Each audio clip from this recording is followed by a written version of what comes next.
ప్రవేశపెట్టినటువంటి పథకాలు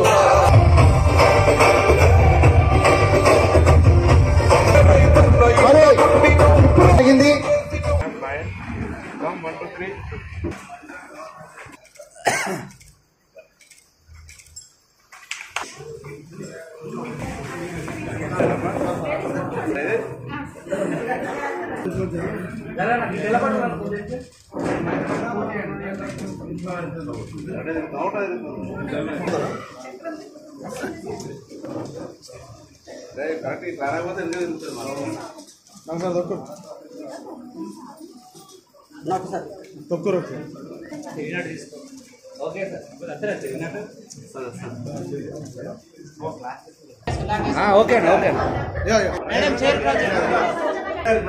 చైర్ ఇట్లా తిప్పండి కొంచెం.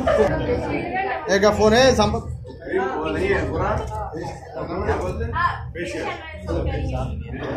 మేడం కనిపిస్తుంది.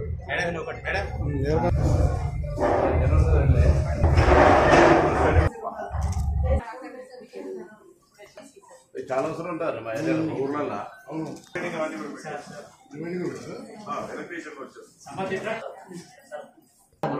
అప్పుడే వచ్చాను సార్, కింది కూడా వచ్చాను.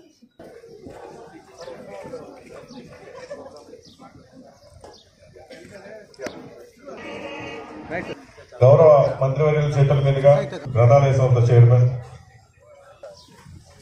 గ్రంథాలయ చైర్మన్ నైపుణ్యం పెంచాల్సిన అవసరం. ఇప్పుడు మనం ఇక్కడ అందరూ సద్వినియోగం చేసుకొని నైపుణ్యం చేశారని. రోజు హుస్నాబాద్ పట్టణంలో మెదక్ ఉమ్మడి జిల్లాకు సంబంధించి తర్వాత తన సొంత నియోజకవర్గమైన జహీరాబాద్, దాని తర్వాత రెండో ప్రాధాన్యత హుస్నాబాద్కి ఇచ్చి ఈరోజు 24వ సెంటర్గా ఇక్కడికి ప్రారంభోత్సవం చేస్తున్న సందర్భంగా వారికి ఒకసారి చప్పట్లు కొట్టి హుస్నాబాద్ ప్రజల పక్షాన్ని ధన్యవాదాలు తెలియజేయాలని కోరుతా ఉన్నాం. గ్రామాల్లో ఉన్నటువంటి నిరుద్యోగ యువక ముఖ్యంగా ఇది మగవాళ్లకు కేటాయించబడ్డది. ఇవన్నీ కూడా వచ్చి ట్రైనింగ్ తీసుకునే అవకాశం కూడా ఇక్కడ ఉంది. పైన అంటే కుట్టు మిషన్లకు సంబంధించిన ఇష్యూ కావచ్చు, లేదా కంప్యూటర్లకు సంబంధించిన ఇష్యూ కావచ్చు, బ్యూటీ పార్లర్లకు సంబంధించి కావచ్చు, లేదా మెకానిషన్ అయితే ఇలా మనం రోజు వాడే వస్తువులు ఎలక్ట్రానిక్ వస్తువులు ఖరాబ్ అయితే వాటిని కూడా చేసుకోవడంతో పాటుగా ఇంకా కొన్ని కోర్సుల్ని నేను పెట్టమని చెప్పినాను.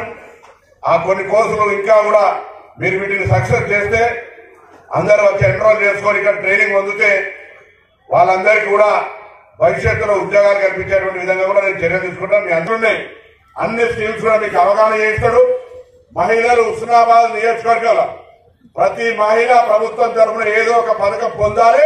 దానికి సంబంధించి ఆయనే, నేను, మీరు, ఇక్కడ మొత్తం ప్రజలందరూ కూడా రాజకీయాలకు అతీతంగా మనం ఈ బాధ్యత నిర్వహించాలని సందర్భంగా కోరుతాను.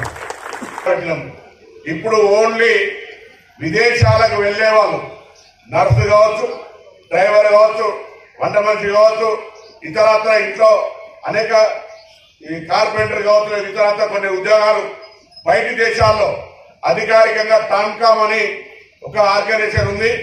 వాళ్ళకి అక్కడ భాష రాకపోతే భాష కూడా నేర్పుతారు, వీసా ఇప్పిస్తారు, పాస్పోర్ట్ ఇప్పిస్తారు, అన్ని రకాల సేవలు ఇచ్చి ఉద్యోగ భద్రతను కల్పించి అక్కడికి పంపిస్తారు. ఒక్కొక్క ఉద్యోగానికి 2 లక్షలు 3 లక్షల జీతాలు కూడా ఉన్నాయి. ఆ ట్రైనింగ్ కూడా ఇక్కడ ఒక క్యాంపు పెట్టబోతా ఉన్నాం. అందులో కూడా ఎవరైనా పోవాలి, నేను విదేశాలకు 4-5 ఏళ్ళు ఇంతకుముందు దుబాయ్ పోతుంటివి, ఇంతకుముందు బాంబే పోతుంటివి, 5-6 ఏళ్ళు పోతే కుటుంబం సెటిల్ అవుతుంది అనుకునేటువంటి వాళ్ళు కూడా ఇదేం బస్కర్ ప్రైవేట్ కార్లు సంబంధించిన ఇష్యూ కాదు. ప్రభుత్వమే ఒక టామ్కామ్ అనే సంస్థను ఏర్పాటు చేసి విదేశాల్లో ఉద్యోగ అవకాశాలను కూడా కల్పించే కార్యక్రమం తీసుకుంటుంది. ఈ కాలంలో ఈ ప్రాంతం అంతా కూడా గౌరవెల్లి కాలువలకు సంబంధించి నిన్న కూడా ఆర్టీఓ పేపర్లో చూసిన కోయలలో కూడా ప్రజా సర్వే నిర్వహించినారు.